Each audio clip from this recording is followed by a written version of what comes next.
Ya Bapak Ibu, berhubung acaranya sudah akan mau dimulai, jadi mohon bagi Bapak Ibu yang sudah selesai makan, bisa langsung menempati tempat yang masih kosong yang berada di depan.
Selamat siang teman-teman semua. Mohon yang masih ada di row belakang kalau boleh mengisi di depan ini karena nanti kita kan akan ada live streaming. Yang dari belakang juga silahkan maju ke depan.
Good afternoon, ladies and gentlemen.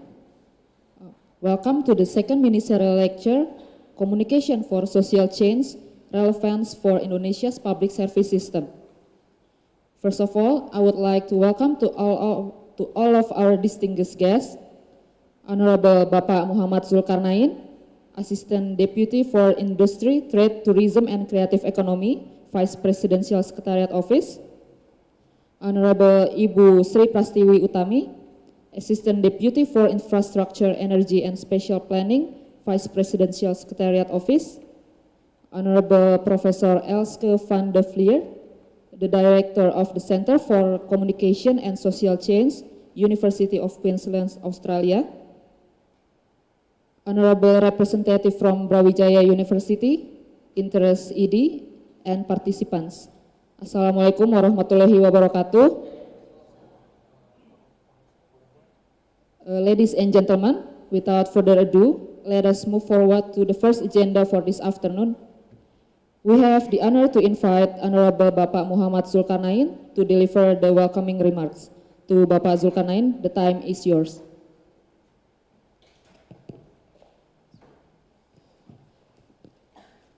All right, a very good afternoon, ladies and gentlemen, my fellow officer, Professor Elske van de Vlier. Bismillahirrahmanirrahim. Assalamualaikum warahmatullahi wabarakatuh. Today it's really very happy to have our guest speaker, Professor Elske, who will present about communication and social change. This morning I questioned about what kind of communication she will deliver and what kind of social change will be happen. I think the issue is very important, Professor, and that's why many participants today from the Office of Secretariat of Vice President, from Presidential Office, and also from support, what we call it, Gelora Bung Karno, and then Kemayoran, Kemayoran Management, and as well as from the Center for Training of State Secretariat. Today, we are really interested in this issue. Why? Because it is very relevant to our daily activities. And without further ado, I think I need to read about the keynote speech on behalf of the Ministry of State Secretariat. Assalamualaikum warahmatullahi wabarakatuh. Good afternoon, ladies and gentlemen. It is my pleasure to welcome everyone to the Ministry of State Secretariat second mini-serial lecture in 2020. I would like to extend a special welcome to our international guest speaker, Associate Professor Elske van de Vlier, and Khalid from the University of Queensland as well as from Brawijaya University. Please allow me to extend our deep regret on behalf of the Minister of State Secretary, Professor Pratikno. He is actually very passionate about this lecture and would like to share this session with all the audience. However, his engagement with the President's agenda couldn't allow him to be with us this afternoon.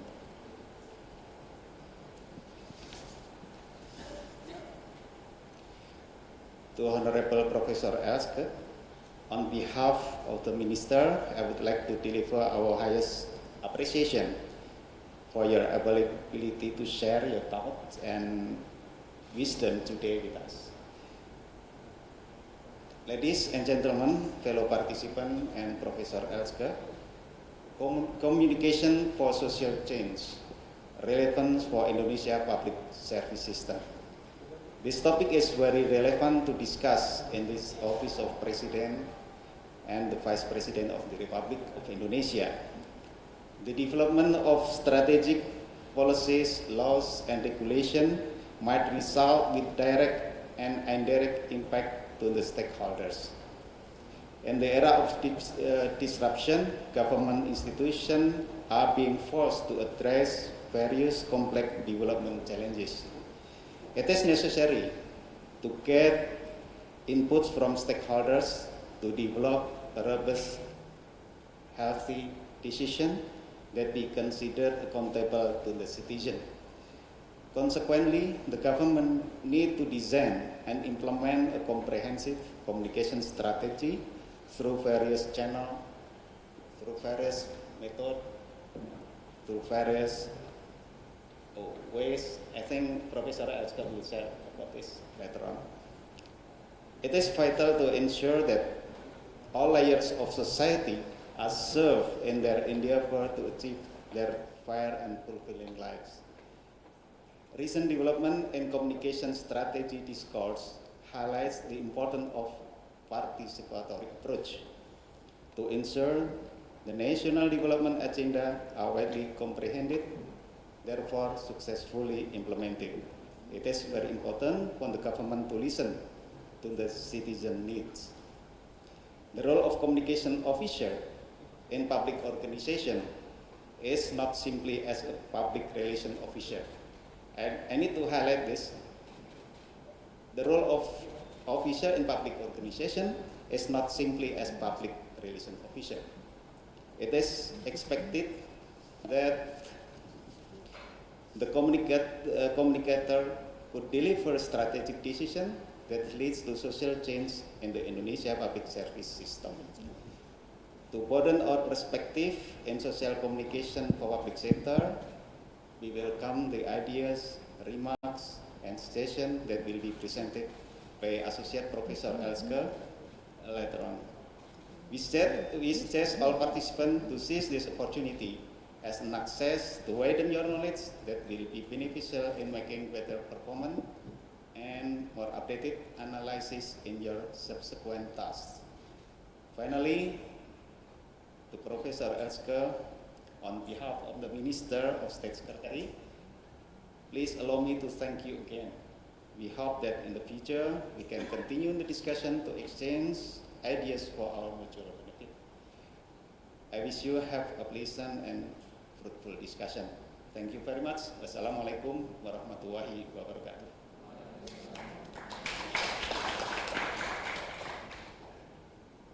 Thank you for the remarks, Bapak Zulkarnain.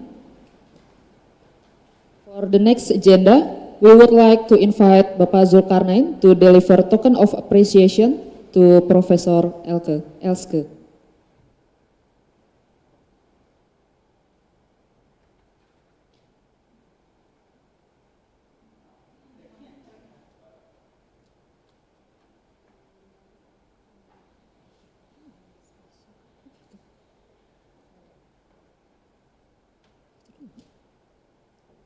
Really sorry about that. Maybe we will switch that thing later, Prof, after you speak. So Iris will continue to our ultimate moment of the day, the Professor Elske's speech. Please, Prof, you have your floor and your time. Thank you.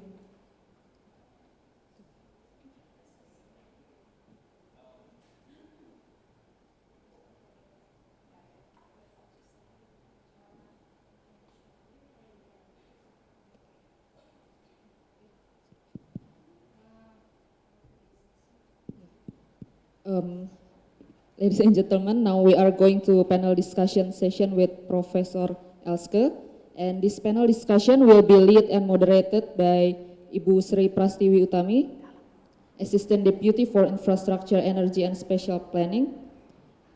I would like to invite Ibu Tiwi to lead this panel discussion. Okay, thank you.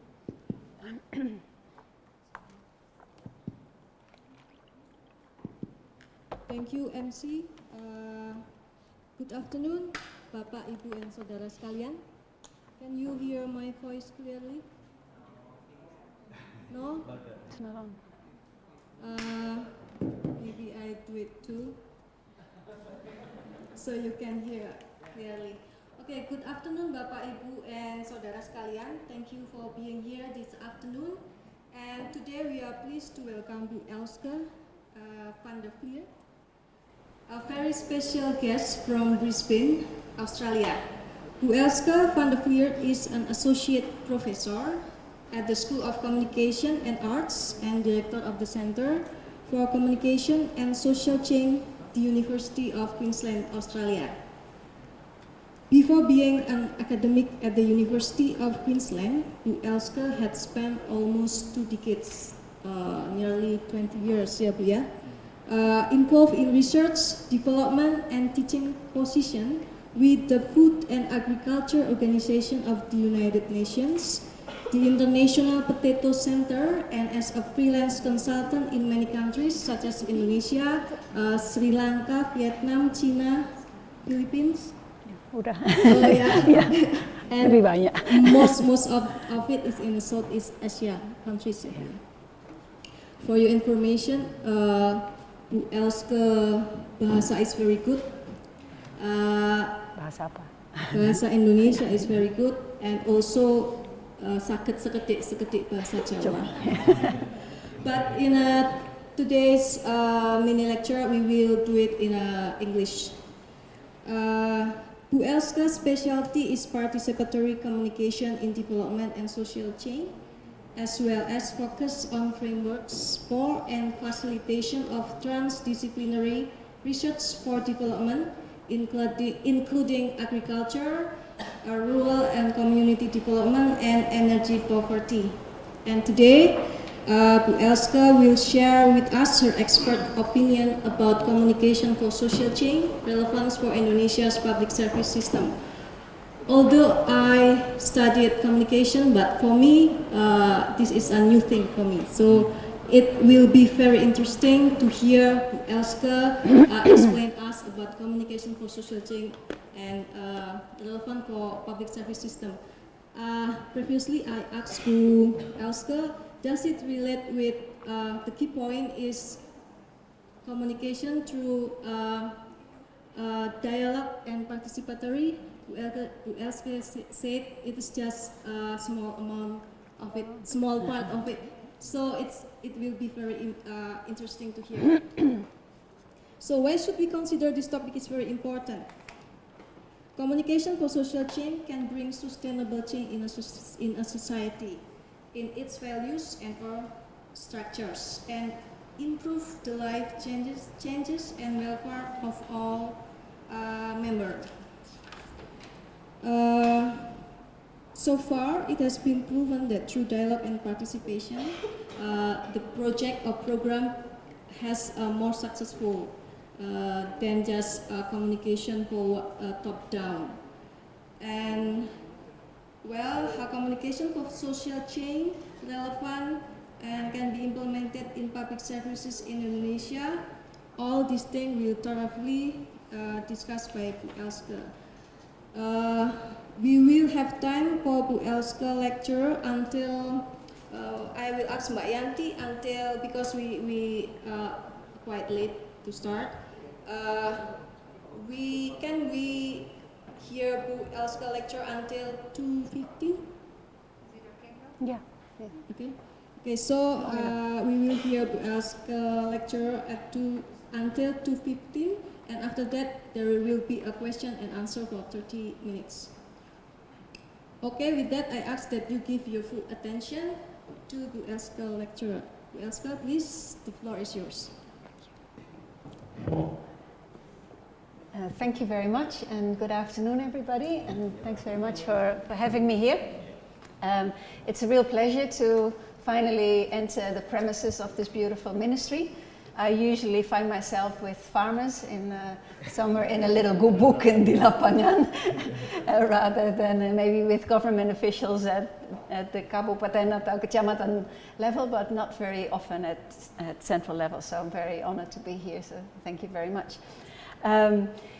Oops, I have to check. So yeah, we were supposed to be here with a whole mission from the University of Queensland, but unfortunately many had to withdraw because there were there's travel restrictions and all. But I thought I'd go to Indonesia anyway because it's more home than Australia. So I'm happy to meet you all here.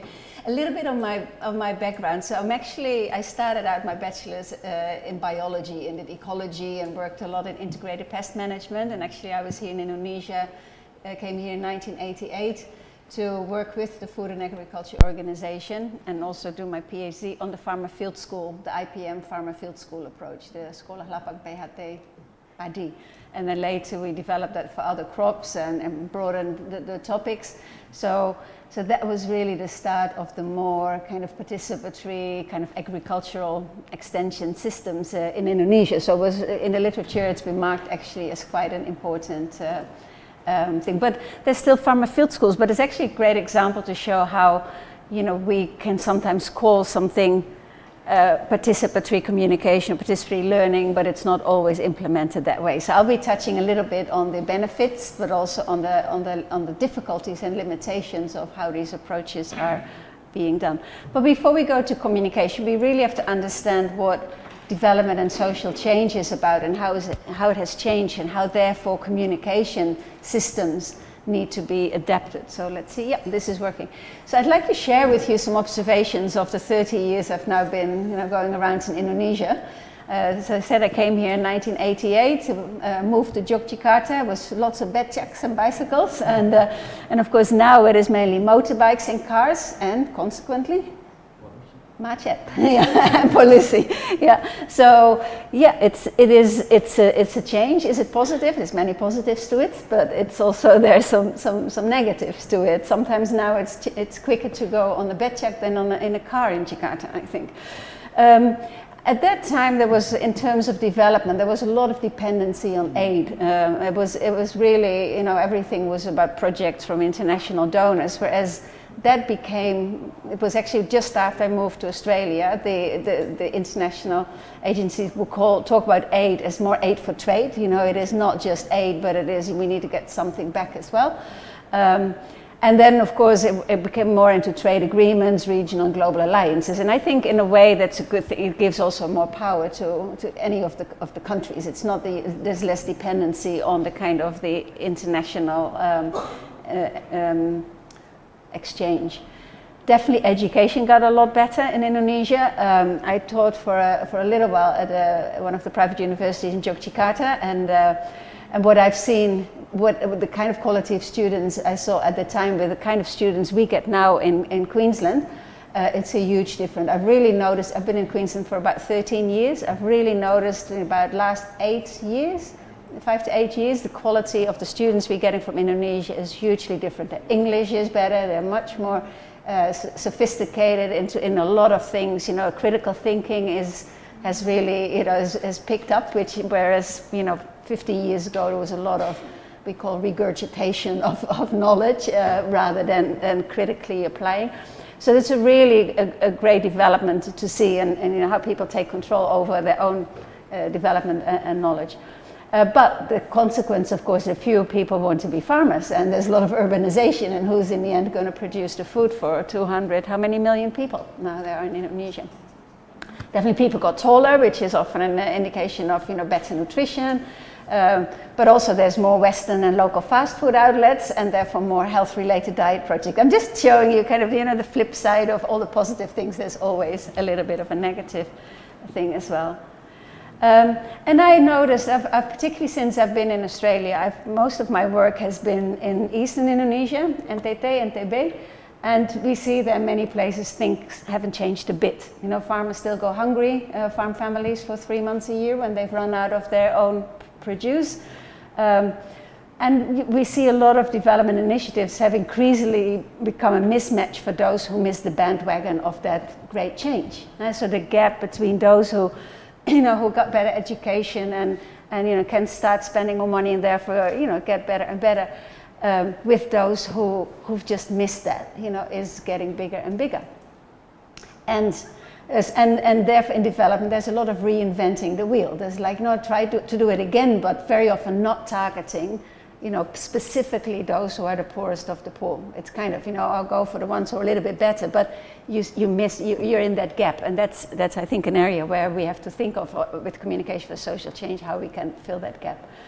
And still there's in Indonesia people who go demonstrate if they are paid $3 a day. So it's not so much about political motivation, but it's about just, you know, picking up some money. So you know, there's a long way to go still, not only here, many countries, including Australia, I think, in terms of democratizing all of society and giving everyone a fair chance and ability to make choices that are better for their own lives. So I'll talk a little bit about development and social change, where we've come from, in the last 30 or longer time, and where we are heading to. So this is probably a familiar picture to many of you working at a ministry, how the ASEAN countries, and particularly Indonesia, the big bubble in the middle, how the poverty rate really has reduced. If we look at the targets of first the Millennium Development Goals, and we're now at the Sustainable Development Goals, Indonesia has exceeded the rate of the reduction of poverty by a lot. Here we see about 7-8% on average, whereas it was anticipated by the end of the Millennium Development Goals just still to be about 27%, so it's really gone up very quickly. But it's still a big bubble. The size of the bubble is the number of people, because it's a large population that are actually still living under the poverty line. So there's still obvious something to do. And if we compare that with, this is just some statistics that were presented in the ASEAN Post 2 years ago. The 4 richest people in Indonesia have more wealth than the poorest 100 million people. That's quite shocking, actually. Well, but it's not uncommon. It's not only in 50% of the country's wealth is owned by the top 1%, and that's why I compared with the US. It's not very different there. There's also the top 1% earns over 40 times more income than the bottom 90%. But it does indicate there's a lot of people who actually, there's a lot of wealth in the country. There's a lot of people who don't even get a crumb of it. So it's something that we have to think about. What kind of nation do we want to be? And of course, development is about change. It's change for the better and the change for all. Often, as the few examples I gave just now, not necessarily all parts of development are always for the better. There's health issues, there's environmental issues. And I like to look at development more at not just, everything being, having more money or more wealth, but it's about well-being more than wealth. It's about, a holistic state of well-being. And it's therefore about having options for change, what suits you the best. And therefore it's about access to information, access to services, access to education, and all of that. And that relates a bit to power. Now, how is power distributed? And particularly, I'm not talking about the big power being the boss of the country or of what. It is about having the power of being empowered. We talk a lot about, of course, in Indonesia is a different word. Kekuasaan versus pemberdayaan is just different. So it's about being berdaya, being able to make decisions about the direction of your life, in a direction that you see suits best for you, your family, and your values and your aspirations. And it's difficult to reckon with that in a country of over 200 million people, because there's a lot of ethnic groups, there's a lot of languages, there's a lot of diversity in economic, socioeconomic climate, political climate, in biophysical. So it's a big task to do this. Again, if we talk about change for the better, what does that mean? Is it always being wealthier, have more land or stuff? Well, not always. If we talk about well-being, and we see here a picture from above of Jakarta, that there's a lot, it looks like, on the surface, a lot of big buildings where a lot of money is going around, but there's the slums right beneath it, there's the air pollution on top of it. So again, that's the other side. Is it having more children or fewer? Of course, we know in Indonesia there's been the keluarga berencana for a long time, and we realize that if the population grows, the wealth has to be distributed. But still, in some cultural settings, more children is a blessing. So how do you deal with that? Is it about being healthier, living longer? Is it about being more secure, having less risk? And very often people who actually have limited options, making decisions to choose for less risk is very important, because they can't afford the risk. And we don't always think, from having all the academic knowledge and the policies, that's the best decision. And we think, people are backwards, or they're lazy, or they just don't want to change their, But it's very people make decisions purposely based on their own situation. I'd never say anyone is backward because they don't do what we want them to do, but it's because they have a reason to do that. And I think that's very important to realize. It's about having peace or peace of mind. For instance, I always remember one farmer somewhere in the middle of Central Java, talking to me about, how the changes in agriculture development influenced his livelihood. And he said, well, the extension office tell me to this, that, and the other thing. And yes, I want to earn a little bit more to send my children to school, maybe in the city or to university, but I also want peace of mind and not only more wealth. He just did not want to chase that up. Whereas, for instance, I worked in Vietnam for many years as well. I've never come across anybody who would not want to have more money. It's all about, and it's just cultural. Culturally, it's just different. So, and you cannot dictate that. So, and we have to also think about how does change in one area impact on aspects of life in other areas, because of course very often, now if we look at how policies are implemented, it's through departments, the Dinas Pertanian, the Dinas Hutanan, the Dinas whatever, and they all have their own programs, their own budgets. But when it comes down to the people who need to implement and benefit, they deal with a lot of things, and they have to match things up and see how it influences. So, and that's why I do a lot of work, what I call transdisciplinary research for development, because I've learned that we really have to get those disciplines to talk more together and plan more together to be able to address the real livelihood-based needs of people. And then, of course, different groups, one impact the other as well. You can't always reconcile differences. Very briefly, you probably all know this when we look at development paradigms, but I think it's important to realize where we are at. So modernization was really a paradigm of development that really came up in the late 1950s after the Second World War, in particularly in Europe, inspired by the Marshall Plan, and then that kind of model became a template for development in the global south, and they thought they could speed everything up because they'd learned something from it. So the whole Orde Baru system in Indonesia initially was based on that idea. It's about development as economic growth, industrialization, science and technology, and therefore very much top-down planning, because the science and technology can solve all problems. Including also, of course, top-down implementation evaluation based on economic indicators for impact. Whereas we know the pictures I just saw and some of the things, there were, environmental impacts, there were social impacts because of that rapid economic growth that may not always have been beneficial to everyone. So there was the flip side, and of course that was realized from the 1980s already, when the Brundtland report was written about the sustainable development and more focus on environment and social systems. So that was, oops, too fast. So, and here's what I mentioned, the other side of rapid development, the environmental degradation, food safety issues, health problems, loss of culture, indigenous knowledge and traditions, social inequality, and conflicting interests. You're probably all familiar with a lot of that. So, and that's when the sustainable development in the 1980s came in, where it was basically defined as development that meets the needs of the present without compromising the ability of the future generations to meet their own needs. And then we have to look at different dimensions, the economic viability, social justice, environmental protection, political commitment. I think you're all familiar with that, but it's important to realize that this came up it was then defined by academics as a different paradigm. It doesn't actually mean that a country is run by one or the other.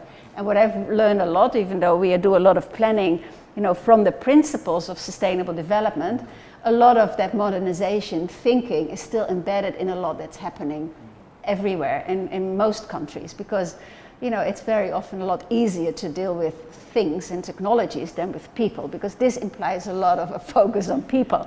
And so I look at more as this, we live now more in a sustainable development thinking, but don't forget that modernization thinking is still very strongly embedded. There's still a lot about economic growth and about science and technology. So how do we reconcile that then at the level? Of course, this is maybe some of you are familiar with it. The Sustainable Livelihood Framework was basically used by the British government as a framework for development, where you look at that, you see that pentagon in the middle, the human, social, the natural, physical, and financial assets, so that when we design and also evaluate change, we look at all those capitals. We call them actually assets or capitals. But it is really linked into a livelihood strategy. So not only economic growth, for instance, from a forestry perspective or from a trade perspective, but really what does it mean in terms of whole livelihoods Sustainable Development Goals, of course, you work a lot on that, and there's, Bappenas, I know, has a huge kind of department now working on this, and the interesting thing is what I noticed, the difference between Millennium Development Goals and Sustainable Development Goals is that maybe you don't see the difference as much, but what really is Millennium Development Goals were really presented as goals for developing countries, so-called low and middle income countries, whereas it was very clear that a lot of the problems in development and inequities also exist in the so-called developed countries or the Western countries, like I showed that inequity in wealth in the United States just now. So the Millennium, the Sustainable Development Goals from or the Agenda 2030 has all these goals, many more targets that are actually a lot more demanding. And they relate to the whole world. So not only the so-called developing countries, the whole world needs to comply with those. And that really shifted the thinking of a lot of governments, I think, also in the international collaborations. It is, a lot of the Millennium Development Goals were not achieved. So you think, oh yeah, we mellow it down a little bit because we can't actually. No, they actually went up. And they're basically a commitment that we have to end extreme poverty. We have to fight inequality and injustice. We have to fix climate change. And particularly with climate change coming in, which affects the whole world, we have to be a lot more serious about this. So I had a public seminar last year together with people from Bappenas and from some of the trade organizations. I was very pleased to see how much effort is being put on this in Indonesia. But how do you get this then, these policies all to the field? So we hope to talk a little bit about that more. But I do want to mention this, the neoliberalism. Is anyone familiar with that? Is that something people have learned here in their degrees? So neoliberalism is kind of course, liberal as being liberal policies, liberal trade and things like that are known. Initially it was more an academic term to describe some of those ideas, but since about 2008 it has actually become more of a form of economic policies aiming for market-driven approach to economic development. And and that's when all the trade agreements, international trade agreements came up. But we saw free trade, open markets, deregulation, and Indonesia has seen a big share of that as well. And it relates a lot to privatization. So you'd really have to, and therefore take away some of that responsibility from governments. So and governments had reduced spending to enhance the role of the private sector. And became from provider of public welfare, they became promoters of markets and competition. So if we then think about modernization, science and technology oriented, sustainable development is all about more holistic thinking and how environment, social, human, and physical and financial aspect needs to be matched to neoliberalism, which is really about the markets kind of dominating the change and development. Actually, we almost go back to the principles of modernization. It is, again, a lot more about money.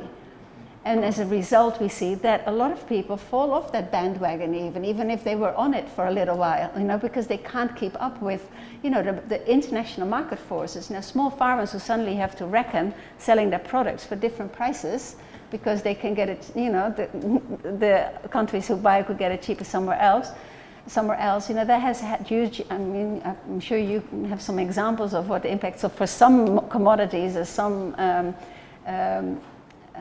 trade elements were for some of the people who fell just, between the cracks, really. So it's a little bit thinking about what kind of nation do we want to be? You have so many people to think about, and yes, you need to. And Indonesia's done tremendous in kind of enhancing the GDP and becoming a lot better off, and also in charge of setting their own agenda. But also, there is still a very large number of poor people, and how can we bridge that? How can we actually make those great changes accessible for more people?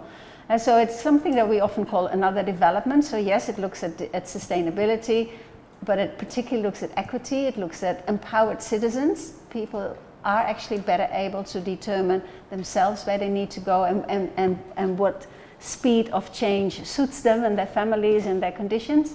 It's also about cultural recognition. We cannot totally eradicate it, particularly in such a multicultural environment as Indonesia's.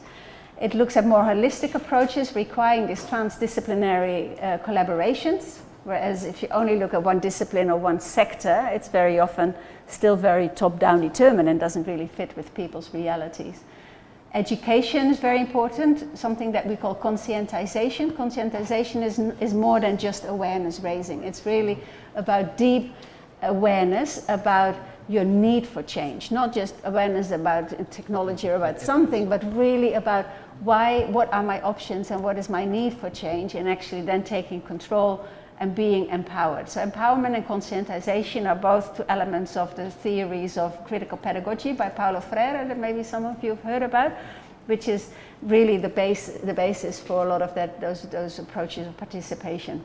And that requires critical skills. And I've been working on this with the farmer field schools. Actually, it was all about enhancing critical skills of farmers by them doing experiments, learning ecology, learning about options, and doing observations, doing analysis, and then making better informed decisions. It was not about extension officers telling them, no, you have to use biopesticide instead of chemical pesticide. It was about developing those critical skills to make decisions based on the options and the access that they had available. And that whole principle is extremely important in development. It is because that will help people to take those steps rather than being thrown 3 levels up by bantuan saja, they will follow a project, but then falling back as quickly the moment the project stops. And that's very often happening. It's like, when you are at level TK, you can't right away lulus S3 kan? You have to go for SD, SMP, SMA, and a lot of development initiatives, engage people who are at level TK at kind of, S1, S2, S3 stuff, and forget about that they actually need to make those steps to catch up and jump on the bandwagon. And therefore that whole engagement and participation is so important in setting agendas to being really tailor-made and suited to specific groups. There's no one-size-fits-all. And a lot of projects want to be one-size-fits-all because it's much easier to plan and to budget and to implement and tick off the evaluation boxes. And yes, you can tick off some boxes for the people already better off, but do we really critically and honestly look at those who fell through the cracks? Often we don't, because we know we want to look good. But therefore the statistics aren't changing of the number of really poor people who cannot catch up. So, and that relates into social change. So I find social change suddenly become this buzzword, and so social change, perubahan sosial. So what is it actually? Very often I hear people talk about, so for instance, we have a course at the business school at UQ where some of them did their degrees, and they've had for the last few years a course, Marketing for Social Change. So pemasaran untuk perubahan sosial. But when I look at the profile, it is actually social marketing for behavioral change. Ya kan? Lain toh. So pemasaran social marketing to change behaviors, but to still buy the products and not to influence people's kind of ability to make better decisions. Do they really need that iPhone or not? No, we push it through by doing good social marketing and making them feel they need it, right? Yeah, so that's a huge difference. So social change for me, the way we work at it at our Center for Communication Social Change, is where we look at those challenging those power structures. And I'm not talking about revolutions or anything, I'm really talking about local level, so the dynamics in society. So how do people can actually feel empowered to make the best choices in their life? And yes, you need knowledge, you need particularly those critical skills, you need access to information, access to the options that you have, access to services. And you don't necessarily need to have a PhD degree to have that knowledge and those critical skills. I've worked with a lot of farmers who are illiterate, but they could develop those critical skills and actually challenge landowners for a better deal, because they figured out by doing that bit of, simple economic analysis that with the buggy hasil of their crops that they're getting, they were not getting enough to actually stay alive. So they needed those critical skills to feel empowered to face their landlords to say, well, this is what I get by cultivating your land. I'm not going to do it anymore because I'm not, I can barely get to eat from it, let alone additional income. You can do it yourself, or you can give me a better deal. And that's happened in the Magelang area, where at some stage when I worked there. And so that's social change. People can really by being empowered, make a better course of their own life. And so that often, to support that, we need a change in the social institutions and in overall behaviors also of facilitators or of government officials or NGO staff or even people in private sector, to actually take people as individuals who can make their own decisions and not who are just dumb and follow advice. And so those relations are very important. So that requires a bit of it could require a paradigmatic change in the socioeconomic structure. How do we, oh sorry, that's just an example, from feudalism to capitalism is not so important. But that also needs to reckon with cultural, religious, economic, scientific, and all kinds of technological forces that are there, which can support these processes. So that's the way that I understand social change. It's not just any social process or merely behavioral change, and very often it is interpreted that way. As long as we change behaviors, it's social change. It's not. If behaviors change because of force, like in the 1960s, farmers needed to grow in Java the high yielding varieties and just send the army out, and at gunpoint they planted them.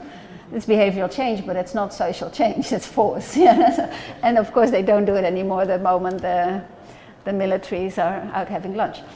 Okay, so, and it's about equity, to achieve better equality. And those are two words. I'll explain them a little bit better later with an image. Maybe it's, yeah, there it is. Have anyone seen this picture? Yeah, so the difference between equality and equity, right? Can anyone explain it? What's happening there?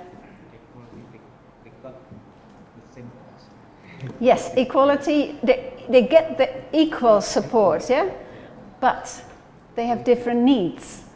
So the little one get the same as the big one, but still not helped by anything, right? So equity is you make sure everyone has the same outcome. So those who have less need more support or a different level of support. Make sense? So we need equity to achieve equality. We need first to have a targeted approach, but then very often, so this is a picture somebody added, reality is like this. Those already who have, they can develop a lot more because they're in a position to create that support for themselves. Whereas those who have fallen off the bandwagon get dug in deeper and deeper and more disadvantaged. So, and that's very, very often the case. So then we have to make a decision, okay, who are we working for? Do we really want to help those poorest of the poor, or do we just want the economy to grow and we help the ones who are high up and they can stimulate the whole national thing? So it's choices, it's about choices that we make. So then communication for social change is really about how do we make equitable development happen on the ground. So how do we support those processes of creating more equality through equitable processes. Initially in the Orde Baru, there was the whole komunikasi pembangunan. Was a term used already in those times, but that really, the way komunikasi pembangunan in Indonesia was defined, fitted with that modernization paradigm, looking at technologies, so transfer of technologies. It's technology centered, it's linear and top-down communication, just tell people what to do, give packages, everyone one same package, same size. And Everett Rogers was one of the academics who studied that a lot, and he has this theory of diffusion and adoptions, saying, well, adoption works in 5 stages: knowledge, persuasion, decision, implementation, confirmation. But he doesn't actually talk about rejection here. And he put up this bell curve, so eventually people will all change because they all get convinced one way or another. But put people in these categories. Now, isn't it terrible to be one of those 16% of laggards, to be called a laggard? It's very sad. Whereas people very often are not just because they're slow or they're not smart enough, but because they're just not in a position to change. And so it's a very different approach. So this whole transfer of technology looks at how the technologies are adopted, not so much about how life improved or capacities of people to turn their lives around improved.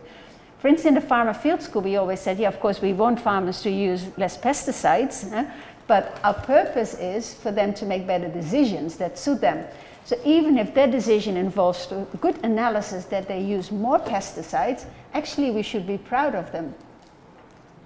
It sounds contradictory, but in a way that's what it is if we look at, if our target is empowerment approaches, because they may not have been doing the right thing and were totally, ineffective before. And of course you hope eventually they will use fewer pesticides, but it is not about the technology, it is about that critical skills development if we really want people to, to get on that bandwagon of positive, sustainable change. So as in contradiction to just sort of the linear approaches, what we call the another development and sustainable development has that as well. To be able to manage all those elements of change together, we need to have more participatory approaches. And as was just explained by Ibu here, that is very important to engage with stakeholders, understand where they are, etc. So there was a strong emergence in the 1990s. After actually, when I just arrived in Indonesia, it came up in the particularly in the NGO sector. I saw a lot of training of NGO staff in PRA, participatory rapid appraisal, and then about 5 to 10 years later also a lot of government staff got trained into PRA and it became embedded into a lot of what was being done, but it went always up and down. So in principle, the participatory approaches focus on this improved well-being, on empowerment, on the cultural identity, on multidimensionality, all those things we talked about earlier, and it is about enhancing people's capacity to turn their lives around and be for better well-being. A lot of approaches were developed, but we've seen now over these last, how many years is this now? Almost 30 years, that it's easier said than done. It's very difficult to do it well, and we see a lot of those people who've been trained actually not being in a position to implement. Even an example, there was the big, I think was the FEATI project. Have anyone heard about that? It was about 10 years ago. So they organized that all people at the provincial levels, I think all the BPTP's, the Balai Pengkajian Teknologi Pertanian, they were all trained in PRA, and they had a model, they had consultants. It was 5-day training, but then of course they budgeted that and planned it, and then they realized if you want to do a 5-day training in Kupang, you have to add 2 days of travel to go there and to come back, and they hadn't budgeted for that. So then they just said, let's just do 1-day travel, 3-day training, 1-day travel back. So you cut short, and shortcuts don't work. To learn, to really to change your thinking from modernization, transfer of technology to a participatory approach, it takes quite a long time of learning, of practicing, of learning again, reflection. And if you start cutting that short, so we often see that because of logistical things, those participatory approaches were not really implemented according to the principles. So everyone talks about participation, but if I then dig deep, very often what I see is that a lot of their participation is at that level of what we call consultative participation. So in the literature, we write about different typologies of participation. So consultative, yes, you talk to people, you ask for their experience, opinions, but you still have more power. So it's all about decision maker power, what to do with that information, and what to decide what are the best solutions for them, or what a project will look like. Whereas if we call what we call collaborative participation, it's like 50-50. You sit together, you dig things out, and you make the plan together and make decisions together. And then the third typology is what we call collegial participation, is where those who want to change, have identified a need for change, they are more in power and they consult the experts. Okay, what can you tell me more so I can make a better decision? And so it is that shifting of power in decision making. And there's these different dynamics in participation. And I see very often a lot of what is called participation is consultative. So the power is not given away, and that actually defeats the purpose of the whole initiative. But it's often for logistical kind of reasons. We've had that. Because it's very difficult to change a whole system around it, and I'll come to that later. But before that, I want to share this definition with you. These Fraser and Restrepo Estrada, they did this report for the Food and Agriculture Organization of the United Nations, where they first defined development as ways to help people toward a full awareness of the situation and the options for change, to resolve conflicts, to work towards consensus, to help people plan actions for change and sustainable development, help people acquire the knowledge and skills they need to improve their conditions and that of society, and to improve the effectiveness of institutions. So it's not about economic growth and more technology. It is really about the people who can actually make that change and have improved well-being. So then communication for development is really the use of communication processes, techniques, and media to achieve all that. Again, very often communication is thought as something that exists in the media, mass media or social media. I'm not a media expert at all, so I think communication is, so interpersonal communication, intergroup communication is extremely important in these processes. And yes, they can be supported by media as well. But particularly good processes and good techniques can support and really enhance that participatory communication, engagement, and therefore dialogue. As I said, it's very important to have the dialogue to understand for what people want and what they can do, what they understand or not, before you can actually give meaningful support and services and policies. So in Indonesia, I explained this earlier, there was it has changed from that Komunikasi Pembangunan World Bank model into more, I would call what the Reformasi model or post-authoritarian now is more of a gado-gado. It's there's still quite a bit of that same kind of do the simple one-size-fits-all programs, and we give some bantuan and some kind of machinery and some this and some that. As well as some of those participatory approaches.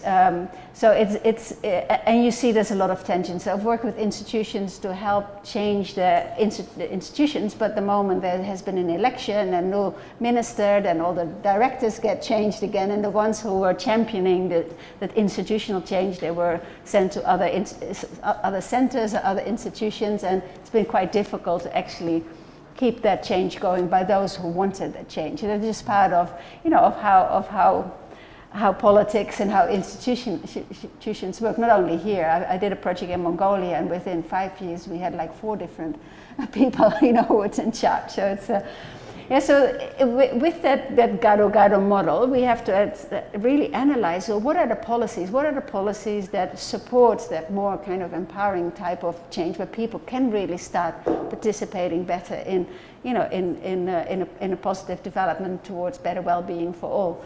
It is about the capacity of the individuals. Do we invest only in master's degrees and PhDs, or also in, for instance, good facilitation communication skills? Do we have people who can actually bring people from different departments together and say, hey, if we want to work in an area, for instance, in the peatland areas where there's a lot of fires, and we want to, after the fires, we want to build up or after earthquake in Lombok or wherever, we want to build up again. How do we work together? How do we plan together so that actually people can turn their lives around again?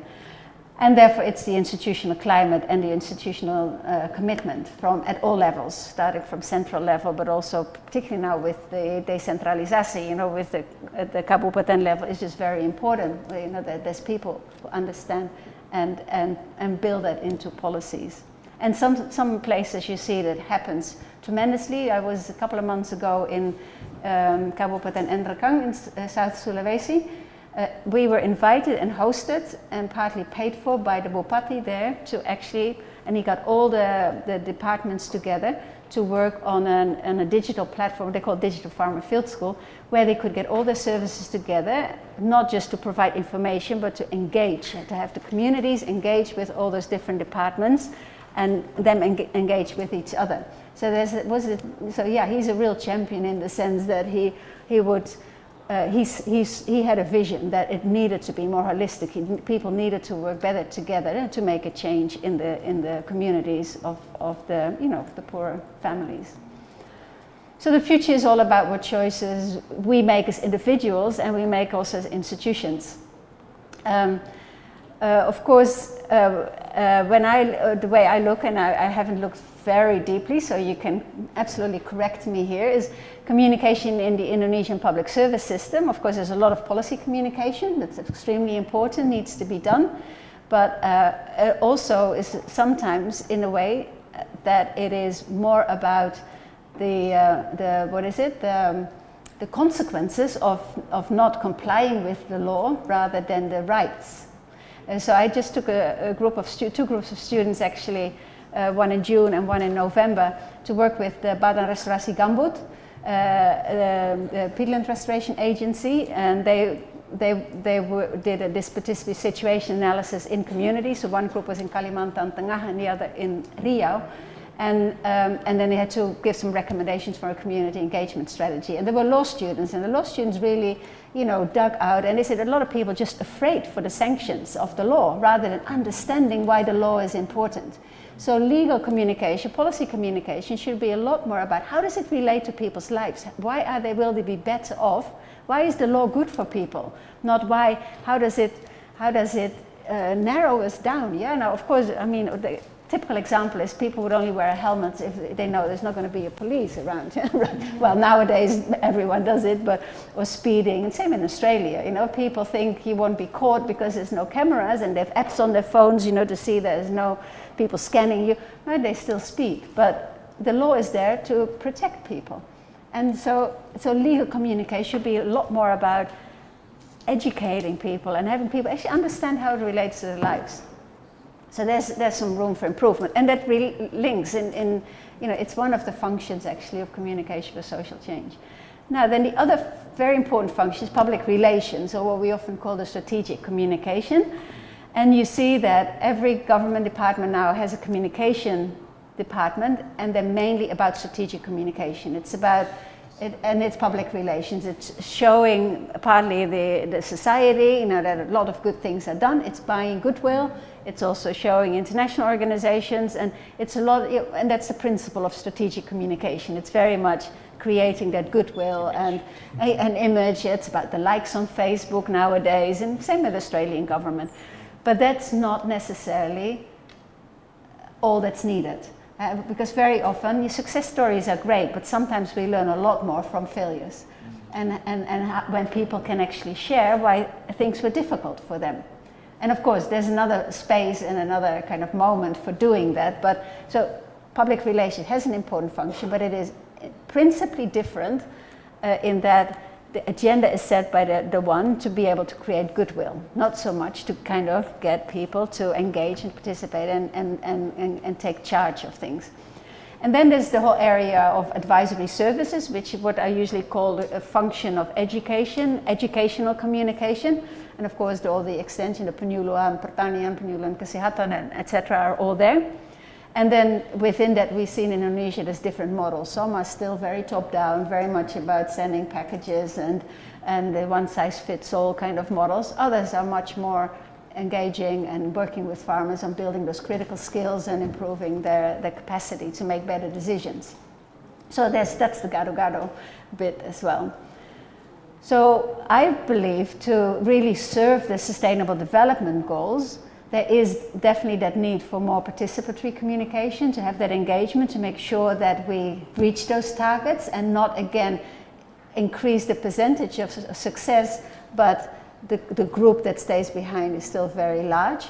And so if we really want to go to fight extreme poverty and things, we have to go into, being much more targeted to different layers in society and have the better understanding of, what people know, what people want, what people aspire, what people are capable of, what services they have, and then bring that together and improve. And therefore, expertise in communication for social change, I think, is very relevant, is very needed, because it's not just any other communication. It is really learning facilitation, learning managing dialogue, managing different perspectives, managing conflict, doing these situation analyses, bringing people from different disciplines together and having them negotiate that, that different, those different perspectives and paradigms that they work from. Yesterday I did a workshop at LIPI with researchers from different departments, and I used actually Lego series, but Lego, it's a methodology actually for business planning, but I use it for development planning, and I had people from different departments engaged to think about how they could together build a project where all their disciplines were represented, where they could contribute. And those are important, but it needs time for people to understand how others have been educated and are thinking. So the stakeholder consultation, set facilitation, dialogue, specific targeting of all those communication functions. So if we think about policy communication, what does that mean for people who are illiterate or who don't speak maybe national language? How do we need to adapt that communication so it is accessible for people, so that they understand it is for their good and not only, there's not only for knowing the sanctions that they, and so there's that interaction with the other communication components as well. So, and I see now we've actually had quite a few students from Indonesia in our Communication for Social Change Master's Program. So many came with a background in public relations, strategic communication. Not all knew that what they were going to do was different from what they did before, and it was quite a shock. Oh, we have to do a lot of critical thinking now, and kind of.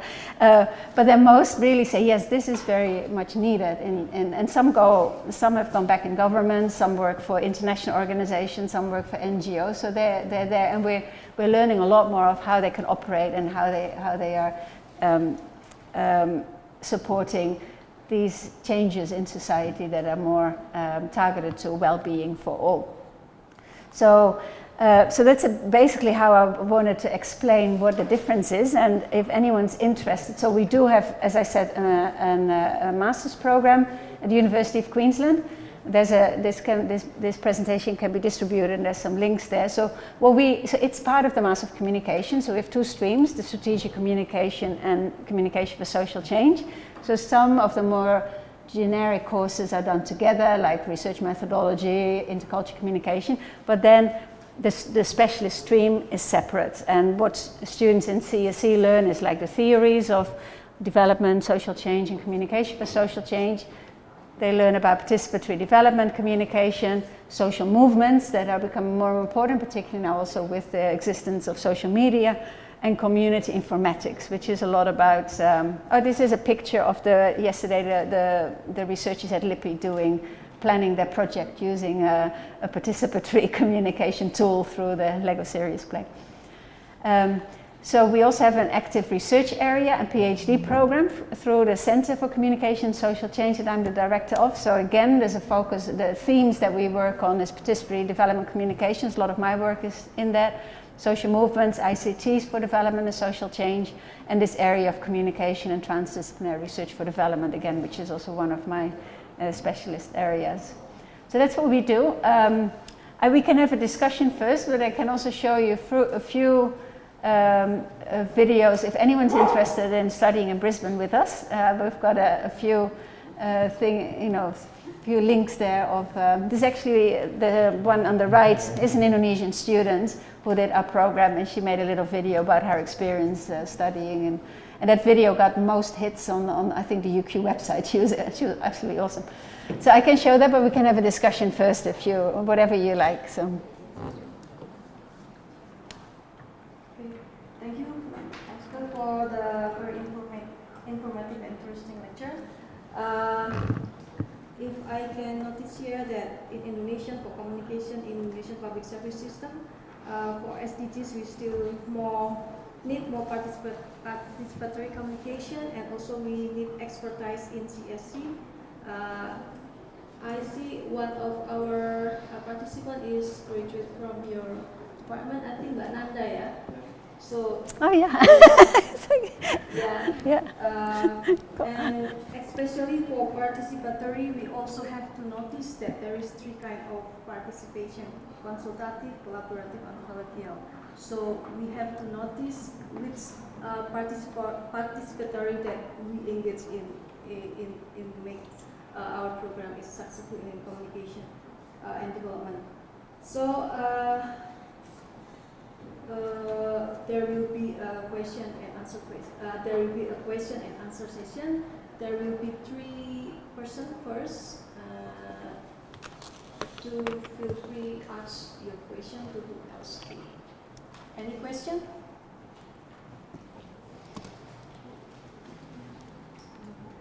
Okay.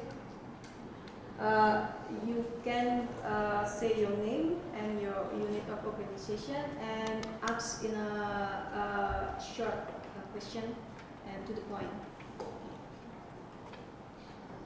Thank you for the opportunity. My name is Faisal Afiansa from Bureau for Planning Affairs.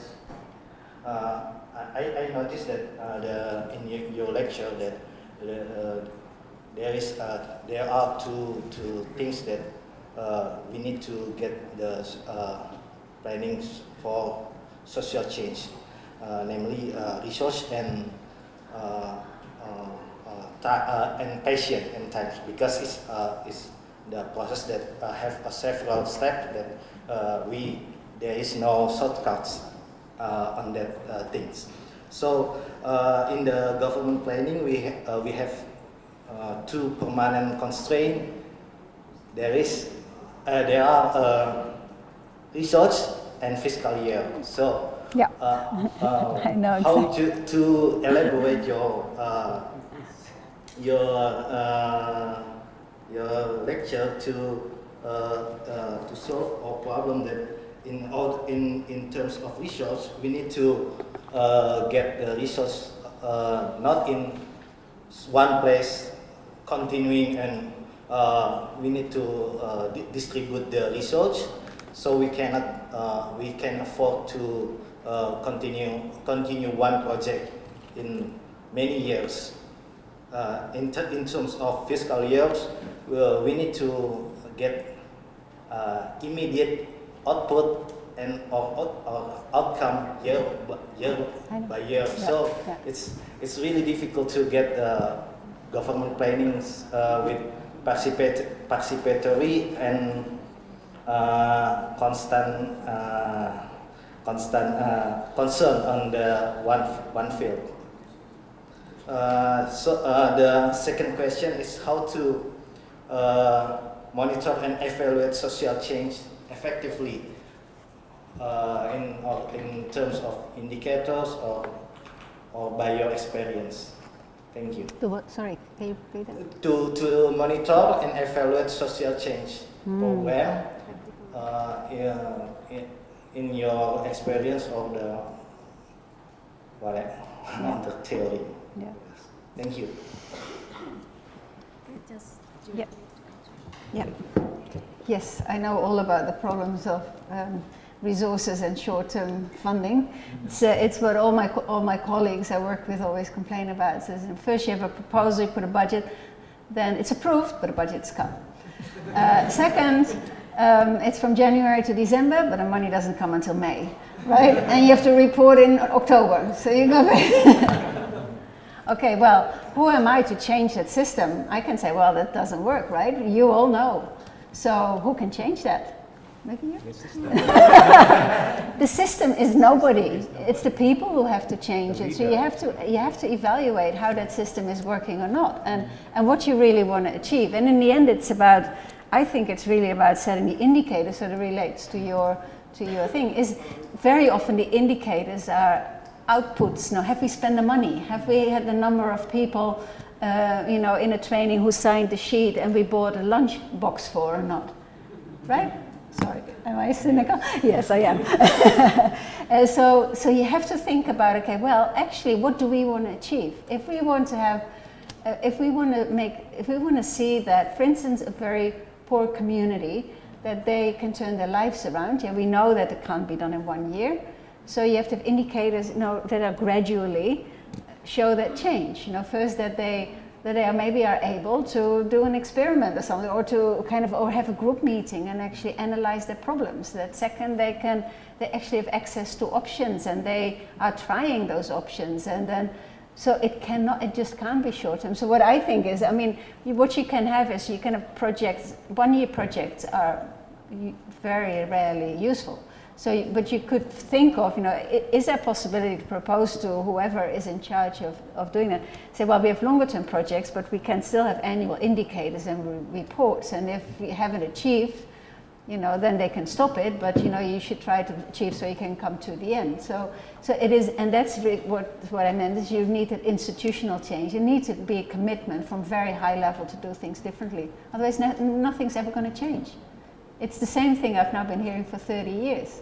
And I cannot change. That's why I'm now in Australia and trying to educate young people like Nanda, to eventually become the ministers and make the change. But I can't do that. So that relates, and also, yeah, as I said earlier, to those indicators for social change. It's that whole package, basically, of what is needed from both the human aspect, the social aspect, you know, and then what the practices, what they do. So, and they cannot,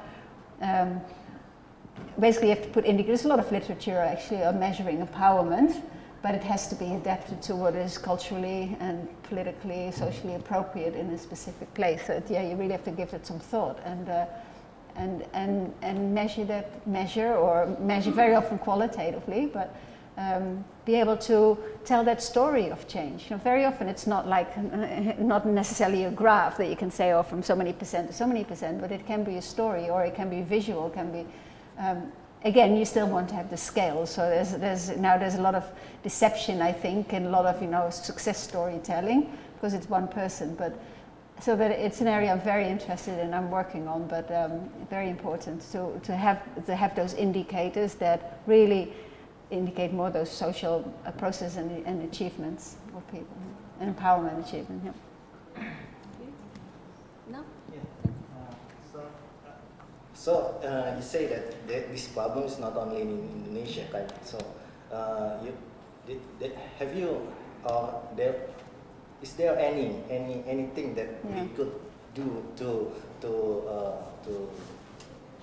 I don't know, to make the breakthrough on the planning that the social planning that come to? Actually, yes, and it's even I think there's a big problem in Australia as well. So a lot is done. New ideas, new things are done through projects that are, whether it's 1 year or 3 years, but it's still a project, and everything is supported. So you need the resources, yes you do, but then the resources are often not planned in a way, because it's a project and you can get your hands on some money, they're not planned in a way that they can continue without the project. And that's where I think a lot of things go wrong. So that's what we're now trying to do with people from Brawijaya University have just arrived, and also like in Endrakan, that we work with, that we design the models based on what is already in place. The same as I'm working on a project in Timor-Leste, and they're actually in Timor-Leste, they say, well, there's a difference between project and program.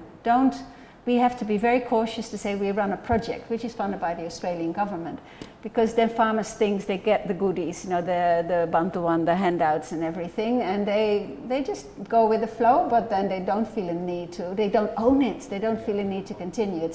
So design programs, longer term programs with intermediate kind of chunks of activities, but budget for it in a way that it can sustain within the local system. So think about, you know, accessing Dana Desa, for instance, which is already a system that is there. Think about if you want to have extension officers, agriculture extension officers involved, they already have a salary, so it should be part of their work, right? So, but then give them a proper salary first, right? So they actually don't have to nyambi or whatever, you know? So it's everything is related there.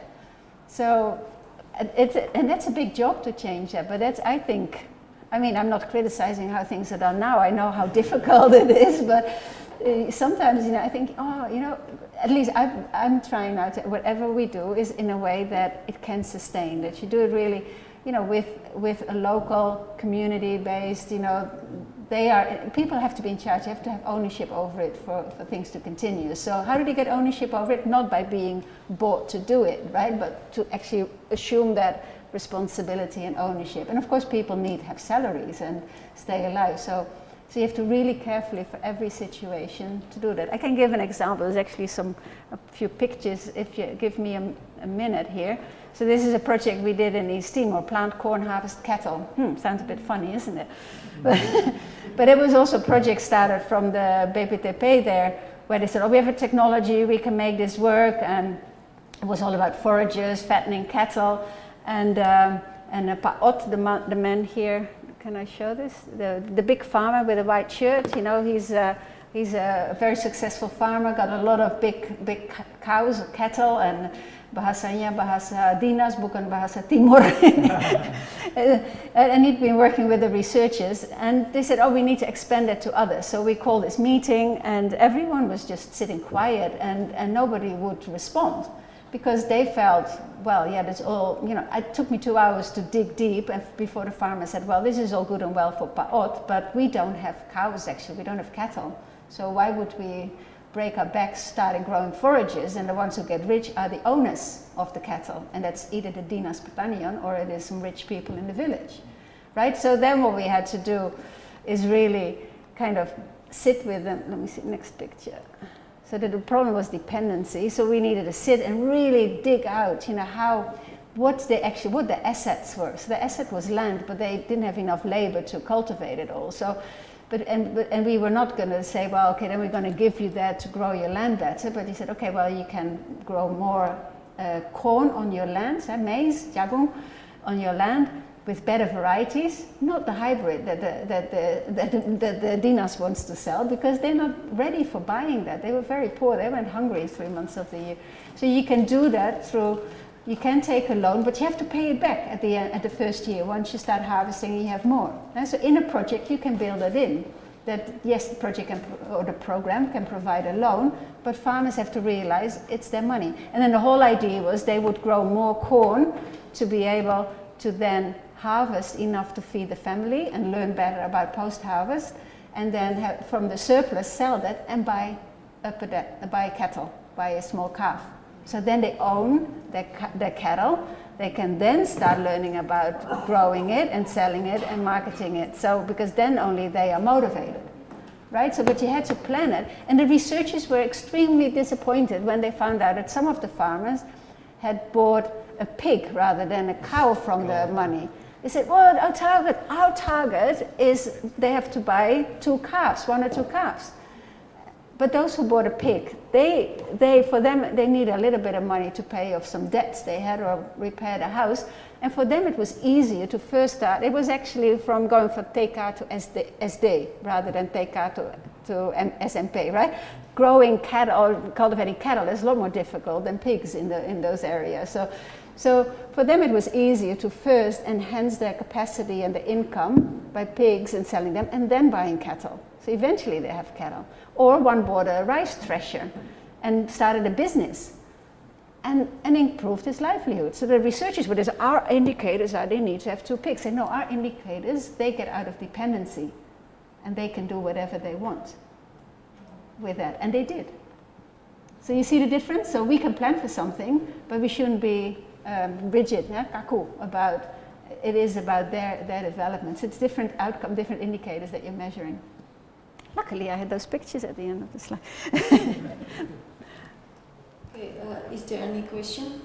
Okay, one is from Nanda, and we also have question the person who follow us streaming too. So the one question from Nanda, and we will go to the question for the live streaming, and if we still have time, we will go to Rana. Yeah. Okay, from Nanda, please. Thank you. Hi, Elske. Hi. So I remember in one of your classes, I had a discussion with my fellow students about participatory approach in doing communication for social change. So I remember she told me that oftentimes the policymakers or institution hire a consultant or like NGO to be a mediator to get the people's voice. But then she again told me that sometimes the policymakers or the institution has slipped like a hidden agenda for them to tell the people. So like when they do the introductory speak to the people, they kind of shape their minds first so that the outcome that will come from their voice is linked to the hidden agenda, if you know what I mean. Like, Where was that? Where did it happen? It's in Latin America. It's not here. Yeah. But Yeah. what I want to say is it's possible to happen too here. There's a chance for that, but I hope not. Yeah. So, and she said to me that she becomes some sort of a development slave because of that. Yeah. So there are many politics behind it, Yeah. right, to bring the voice to the institutional level. So what do you think about that? And do you think we could break that circle? Yeah. Thank Oh, I think, I hope, and I hope you agree to that, that for instance, in our master's program, that we really make people critical enough to identify that and see that there's no benefit for that, that you become another spin person, you know, a public relation person, you know, for a company with a whatever political or whatever agenda or an economic agenda. So it is, in the end, it's, you know, what can we say? It's all about the choices people make. I've heard similar stories of, you know, one of our PhD students looked at food security communication through traditional media, folk theatre and things like that. And he said the extension system was basically a political bandwagon. You know, the politicians would get extension officers to call a meeting, tell the farmers in 5 minutes what the agriculture things was, and they use the rest of the hour on political kind of propaganda. So yeah, that happens, but yeah, what can we do? I mean, in the end, what you can do is it's about creating this culture of, yeah, do we want positive change in our country, and get the right people, the right organizations and the right policies in place to do that. And I think, yeah, luckily I've never heard of something like that happening in Indonesia, but yeah, so looks like you guys make the right decision. Yeah. Thank you. There is a question from live streaming from Yoke. She asks about what makes communication for social change a powerful tool. Can the use of communication contribute to social change and transformation? How to be able to implement its communication personally as part of government? It's a good question, also a complex one, but because I don't look at communication for social change as a tool. It is, as we said, so that's what we said earlier, it is this overall approach actually that you embed into your whole planning, implementation and evaluation of change, development and change processes. So and there's a lot of elements to that. So we use certain tools or techniques or processes that you have to carefully design. And it is about the design, and therefore it's, some people do it naturally, but you know, you can learn a lot by actually studying it. So yeah, whether that's facilitation of development or certain media or processes. So it's this overall kind of facilitation, a guidance system, working with others to, you know, to get programs in the direction of being able to engage people and support the needs of those who need it most. So yeah, so it's a little bit more than just a tool. It's and I often look at it as it's something like a platform that can carry a lot of, you know, to get people together, and but having a facilitate in there, whether it's somebody who did, you know, a master's program or somebody who just has the capacity, doesn't really matter. As long as somebody who can help facilitate that, who understands those principles of, and can bring in methods, you know, to get that dialogue and going. Yeah. So there is no tool. Well, it's a lot of tools, but There is another question from Johan. How do we achieve positive social change through communication? How do we achieve positive social change through communication? Then how do we control or measure it so the change is still relevant and perpetually benefit the society? Yeah, I thought probably everything I said actually answers that. So I don't look at communication as a separate activity. So I often get students in the class who come from development practice, and they say, they always ask me in the first or the second classes, what's the difference between communication for development or participatory communication, participatory development communication and participatory development? And I said it's actually the same. But when we talk about participatory development communication, we talk a lot more by really strategically and planning and designing the communication methods that are needed, or the communication processes that are needed to do that participatory development. And it just helps to give you an extra layer of awareness about what is implied when you deal with people who come from different backgrounds and different ideas and different objective. So it's bringing in that so it's not communication does it on its own. It's part actually facilitate that whole development kind of activity and realm. So yeah, it's just by thinking more specifically, purposefully about those processes, yeah, and using all kinds of media or interpersonal to do that. Okay, we still have 5 minutes. Go to Radha. Good afternoon. So I'm working as deputy assistant for institutional and local agencies. So we often conduct the interministerial meetings with other agencies. So my question is how to, and maybe it's our challenge too, so how to ensure that the process of several meetings are sustainable and accountable between government agencies. So often we conduct the several meetings, we just like finish and then we going to the next topic, but how to make sure that the outcomes are sustainable and accountable between the government agencies. Thank you. If only I knew that, I would apply for the job as the president of Indonesia.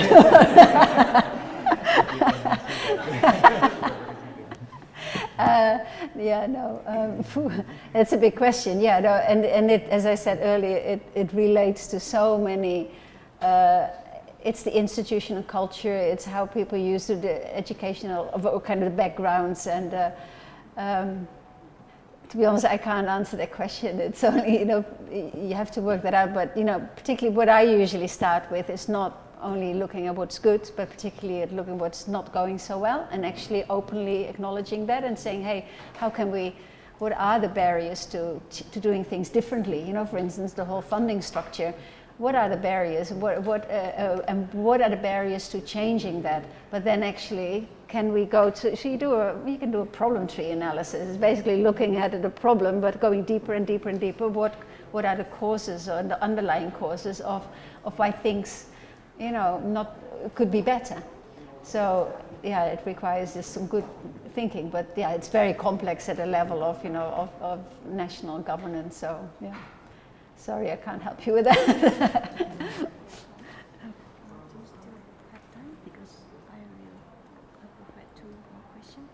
Yeah, sure. Yeah, I'd be here. Yeah, unless people want to see those little videos. If anyone's interested in coming, but it's just 2 minutes.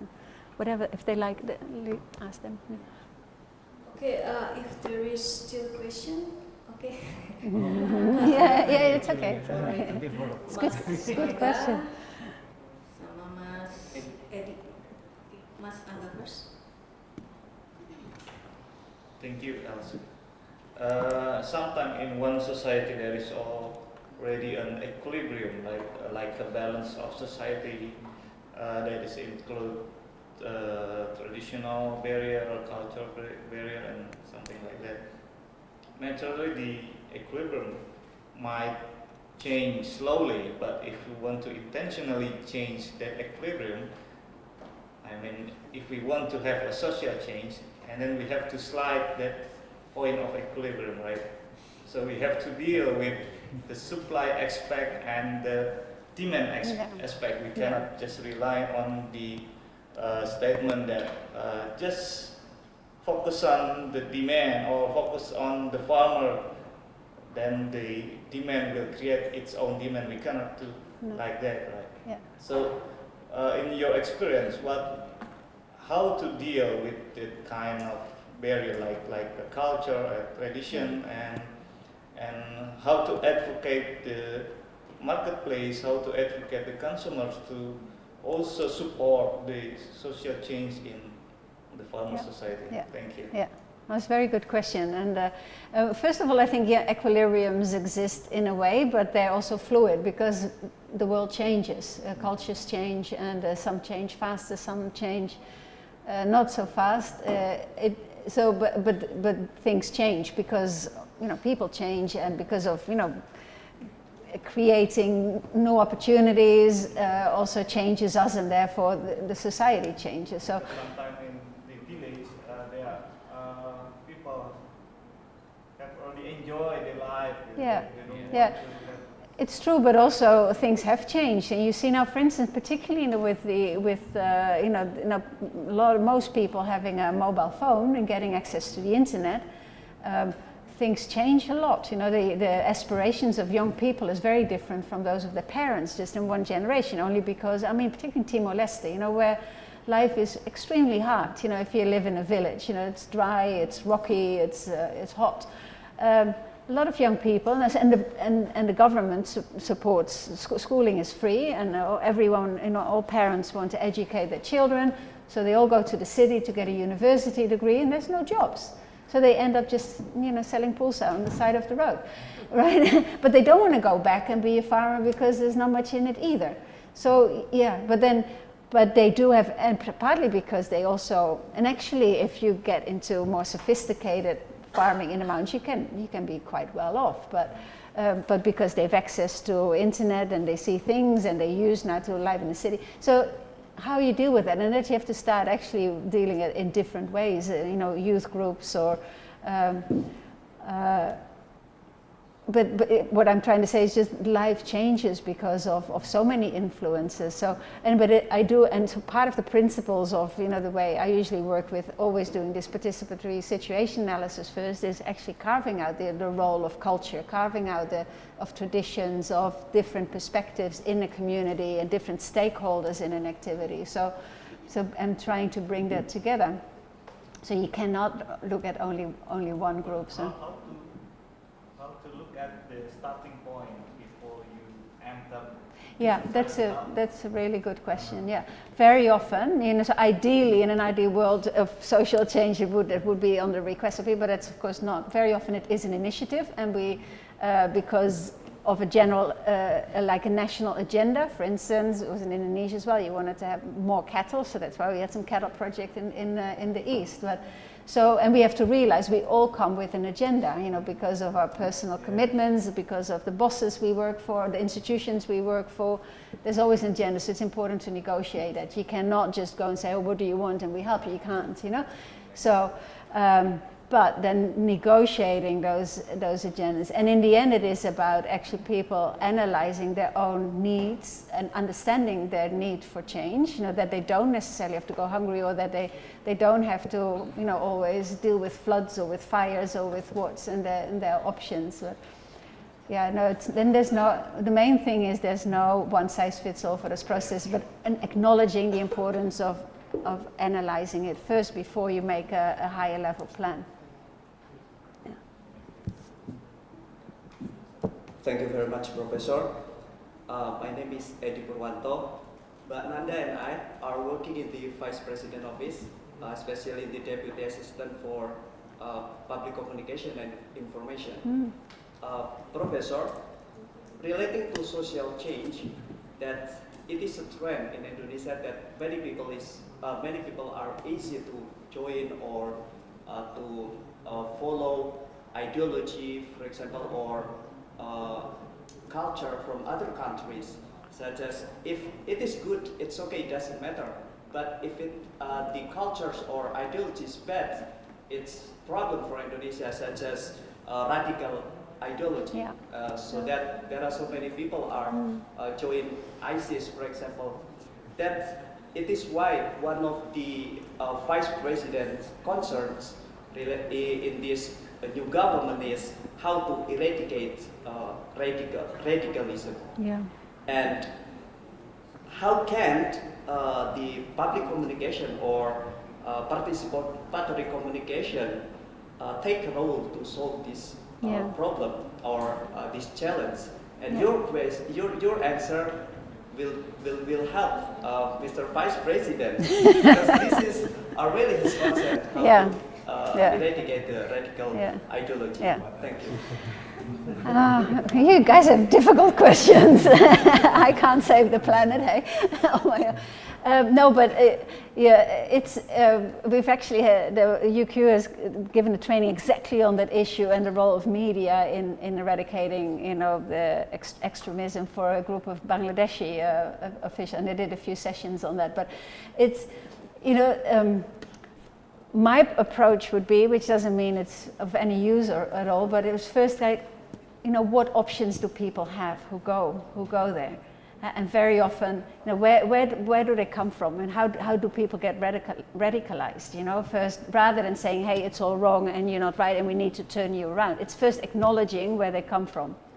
And actually, because then you're open. I mean, if you've got people, I don't know where they are, if you get, for instance, there was this article out whether people from ISIS should come back or not, and whether the wives and the children, yesterday, I think. If you do let them come back, what are you going to do with them? Can you put them in detention? Very often in jails, people get more radical. Now, there's examples in Australia as well, because they feel they're deprived of something, their freedom or contact with their families or whatever. So they look for something, and they still have, through the internet, they probably can be fed a lot in that area because they have ways to do that. So it's more like first, if it is possible, understand why they come, where did you come from originally? What were your aspirations before you went there, and try to connect with other options that they would have had and may still have. Something like, so that would be my approach, but I'm not sure if that will work because I've never tried it. But we're always going back to people's own realizations and consciousness and conscientization of processes. I don't know. It would be interesting to have a much longer discussion about one day. Okay, is there still any question? One more? Last question from me. Oh yeah, okay. Prof, since you're here and you are at the presidential office, so I really would like to know. You mentioned about the needs, the important needs to identify the interest of each stakeholders that we face. As the presidential office, we have lots of stakeholders that we need to handle their issues. And then do you have any suggestions on how we can shape our communication mechanism in order to cater all their needs and then without having do very radical changes. We might do it in more smooth ways, like what we have right now. But how can we do this? Is there any hints or tips or tricks that you might have and might suggest to us in order to shape our communication policy, and then also suggestion for our communication officers in here? Thank you very much. Yeah. Hi, Moinanda. I think first of all you'd have to really get a very clear strategy for your communication and define what those different functions are. What are the more strategic functions? What are the policy functions, the educational and the more participatory functions, and see who can handle that and how. And I think particularly, yes, you're at the top, of the iceberg. There's a lot below you, so you can never, with a small group of people here, be able to have links with all the stakeholders down below. But if they have better kind of, it's like a, how do you call that? It's like tentacles going out. If the institutions below also have more, diversified functions of communication and cover that area of those more dialogical functions, and that is fed back, then the whole system would kind of be better informed of all levels. So you would never be able to do it only at the top level. It has to go all the way down, I think, in changing the ways communication is looked at and what function it serves. Not only the strategic, but also more the policy, but also the other functions. I don't know, yeah. And it's just a long process. But I think, I have definitely seen in a lot of organizations in Australia, I very often get requests from organizations who are hiring, our graduates to recommendation. I can see that they're looking for different types of communication officers now than they were 10 years ago. So it is definitely changing. People is understanding that these different functions of communication are needed in organizations beyond only strategic. So it's not only about changing the way we communicate, but changing the way we work and changing the officer in charge as well. I think so. It's like a holistic approach to all the things. Yeah. Thank you. Maybe enough for the question, but Professor will show the video. Are you interested or not? Yeah. I mean, you just see one of your young people actually what they do when they're in Australia. Maybe can you just click only the one on the right? The rest you guys can check whatever. It's just really nice little video. Tara, ya. Oh sudah tahu, sudah pernah lihat. Halo semuanya, Oh. my name is Tara and I am from Indonesia. I'm doing master degree for communication social change at the University of Queensland. Meanwhile, I am also a mom of 5 girls. The reason why I decided to come back to school is to fulfill my dream to study overseas. I want to achieve a better education for a better quality of life, and that is what we do is about.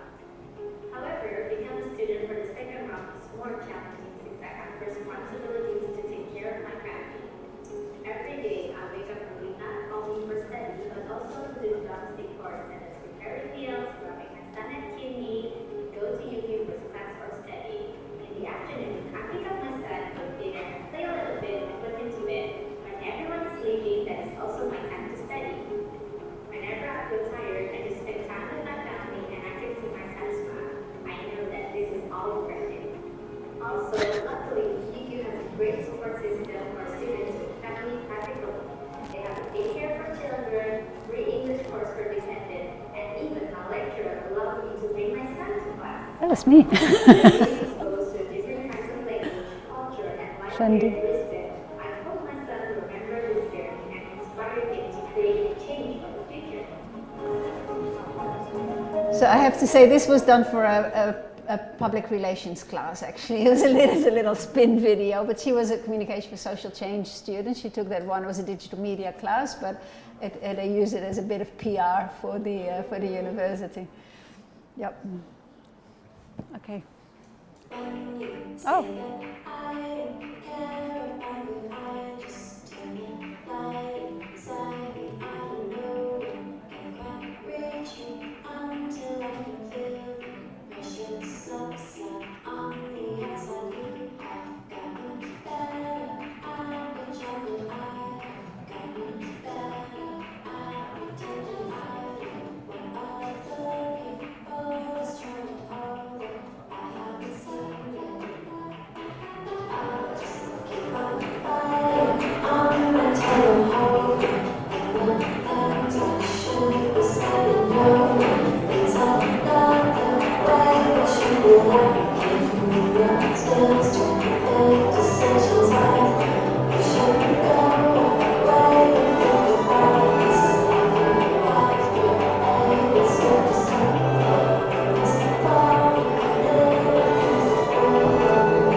This was PR from the Brisbane City Council, actually.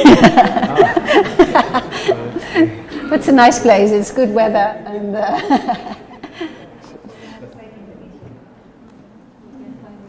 exactly. Yeah.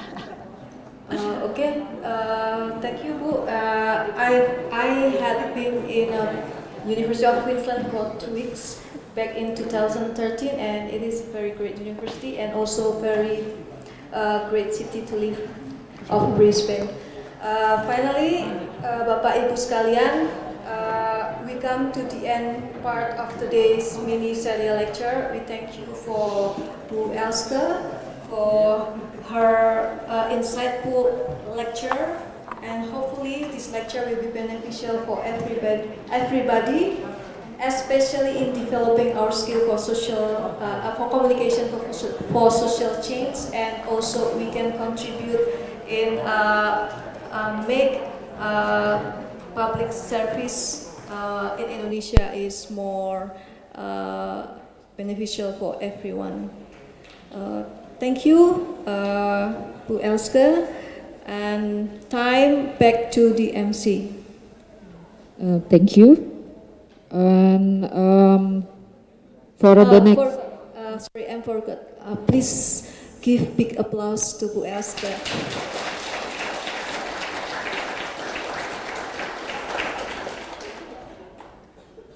Thank you Ibu Tiwi dan Prof. Elske. For the next agenda, we would like to invite Bapak Zulkarnain to deliver token of appreciation to Professor Elske.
Oke, to Bapak Zulkarnain, Ibu Tiwi dan Professor Elske, please kindly remain in the front because now we will have a group photo session. And we also would like to invite all the participants to take part in a group photo session.